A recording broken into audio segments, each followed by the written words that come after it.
Есть вещи, которые происходят случайно. Например, можно случайно проехать свою остановку, надеть футболку наизнанку или перепутать соль с сахаром. Но когда случайности касаются вулканов, это уже другой уровень.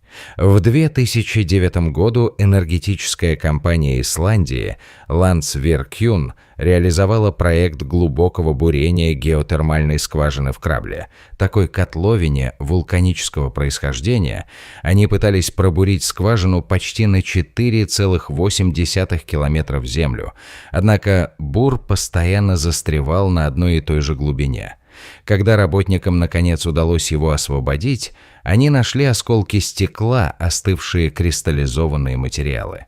Стало ясно, на что наткнулся бур. Работники буквально добурились до вулкана. Все были шокированы, никто не ожидал найти вулкан или магматическую поверхность.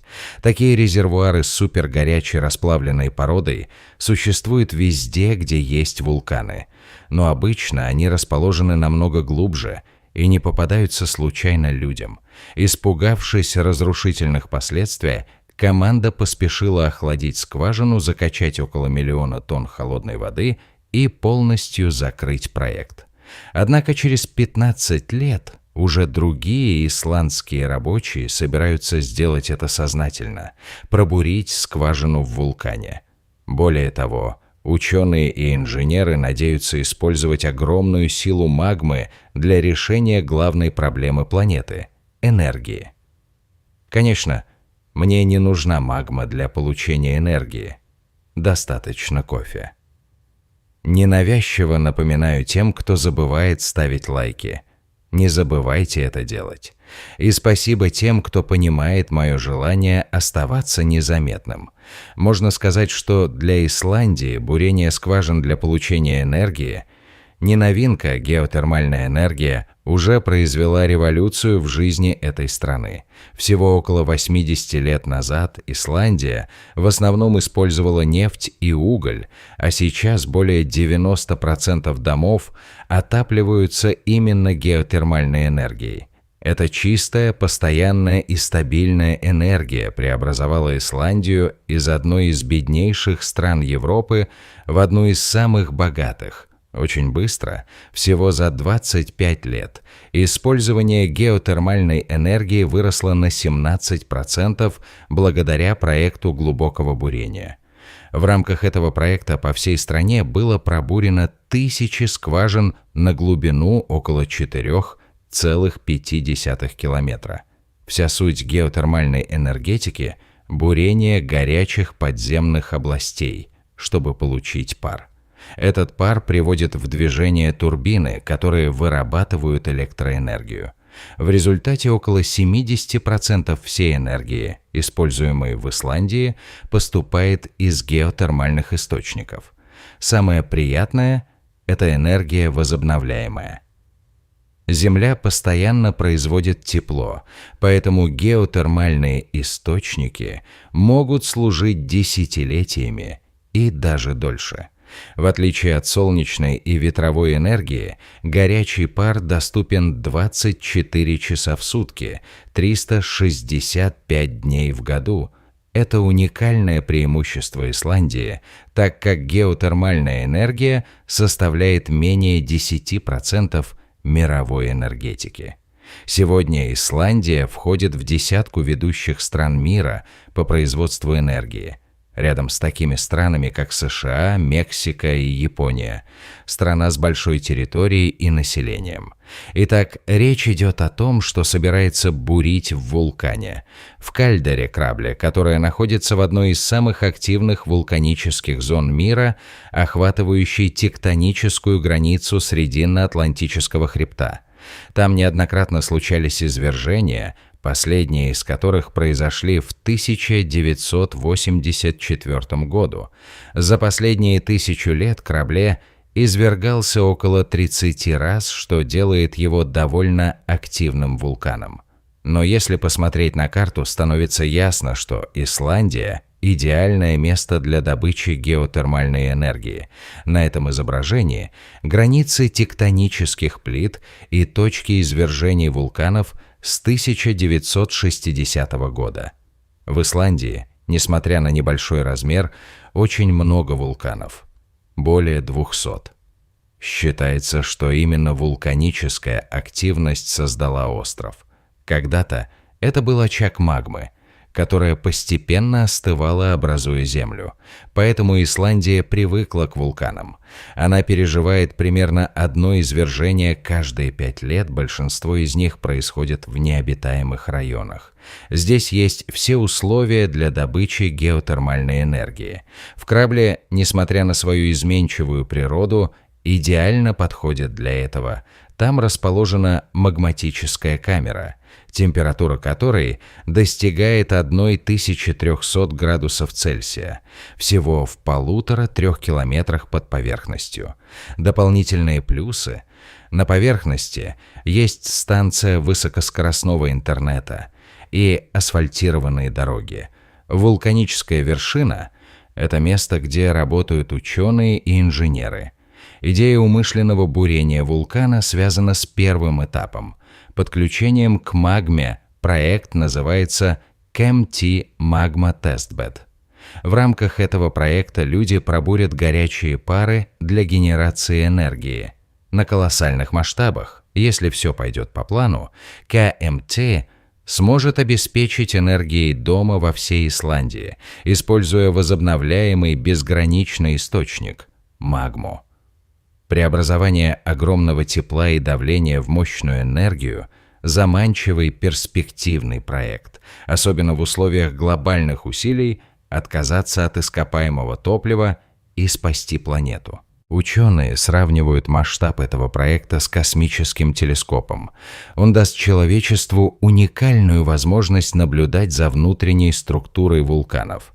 Хотя бурение вулкана не даст такого же обзора, оно потенциально способно спасти планету.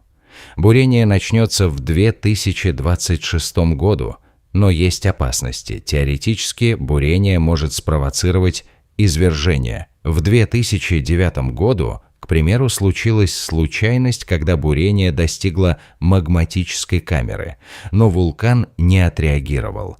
Это говорит о том, что схема возможна. Первая скважина планируется завершить к 2027 году и впервые внедрять датчики прямо в магму, чтобы лучше понять ее движение, температуру, давление и химию. Это историческое событие, ведь раньше человечество не имело возможности напрямую наблюдать за внутренними системами вулканов. Если эксперимент пройдет успешно, группа ученых перейдет к второй скважине. Ее планируют завершить к 2029 году.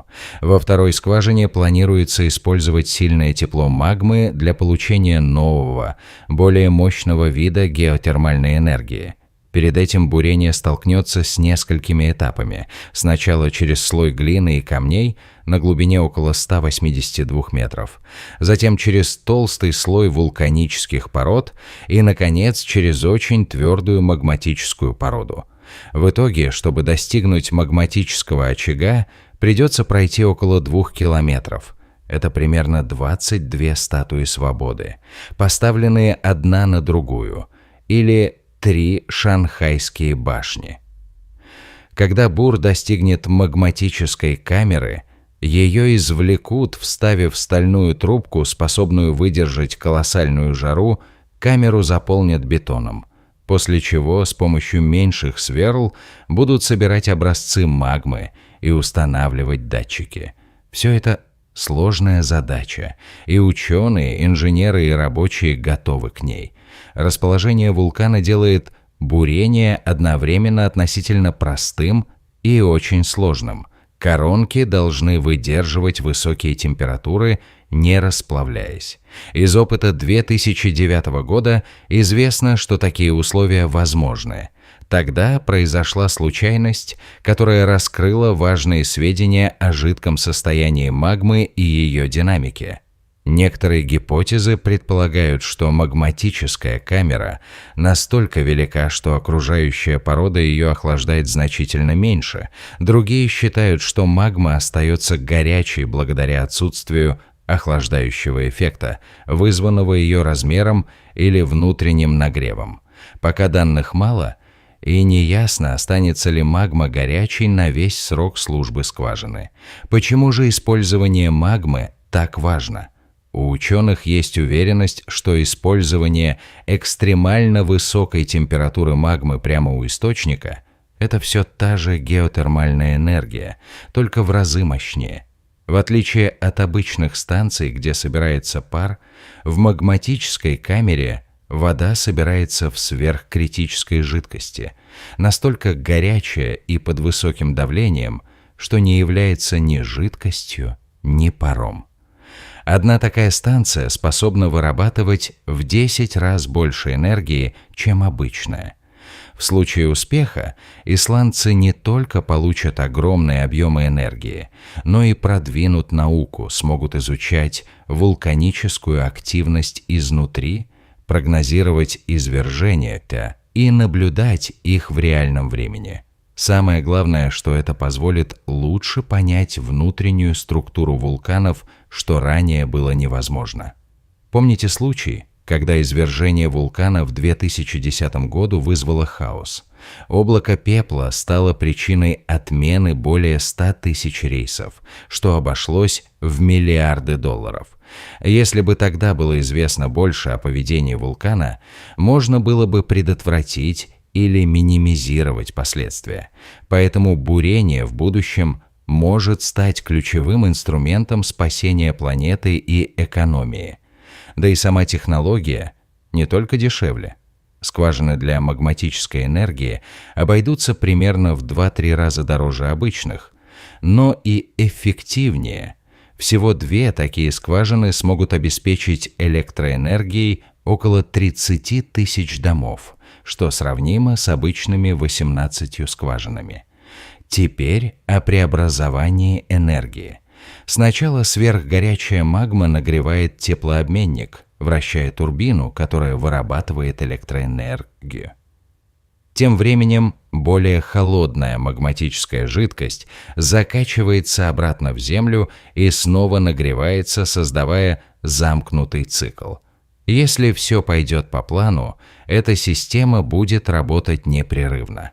Наиболее подходящими местами для добычи магматической энергии считаются действующие вулканы с неглубокими магматическими очагами, например, в Кении, на Гавайях или в зоне огненного кольца Тихого океана, в Калифорнии, Японии и других регионах.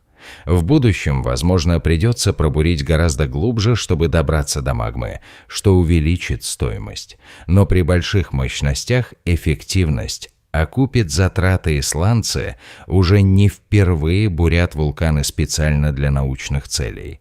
Например, на Рейкьянес, где система бездействует более 700 лет, ученые достигли рекордной глубины 4659 метров.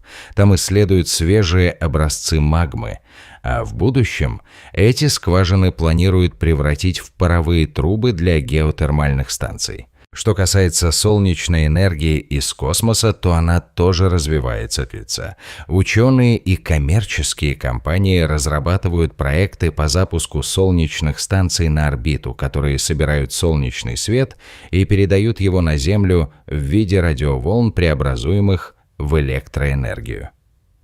Такой проект, запланированный на 2030-2036 годы, сможет обеспечить до гигаватта энергии, достаточно, чтобы оснастить миллионы домов.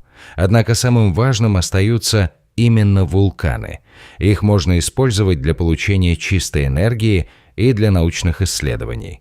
В январе 2024 года в Исландии произошло очередное извержение на полуострове Рейкьянес, земля раскололась, и поток лавы достиг города Гриндавик. Были построены защитные сооружения, чтобы перенаправить лаву, но трещина вышла за их пределы. В результате часть города была разрушена, многие дома и инфраструктура пострадали. Это напоминание о высокой ценности использования геотермальной энергии и необходимости защиты населенных пунктов. Жители и власти подготовили меры по защите. Планируют возвести защитные барьеры вокруг электростанций и населенных пунктов, чтобы минимизировать ущерб от возможных извержений. В целом, вулканическая активность остается угрозой, и подготовка к ней – важнейшая задача. Не забывайте наслаждаться природой. В Исландии можно наблюдать северное сияние. Удивительное зрелище, которое привлекает туристов со всего мира. Но и это не всегда безопасно. В 2015 году дорожная полиция фиксировала случаи, когда туристы останавливались у обочин, чтобы сделать фотографии, и создавали аварийные ситуации. Также многие птенцы атлантических тупиков, морских птиц, рождаются на высоких скалистых утесах. Время от времени их приходится спасать. Из-за городских огней молодые птицы теряют ориентиры и заблудились. Жители собирают их и отпускают на утесы, чтобы сохранить популяцию. Птенцы, высиживающие яйца один раз в году и вылетающие в море. Важная часть экосистемы. Их исчезновение может привести к исчезновению вида. Поэтому, если вы видите их, не мешайте и помогайте им, чтобы сохранить природу и биоразнообразие. На этом все. До скорых встреч.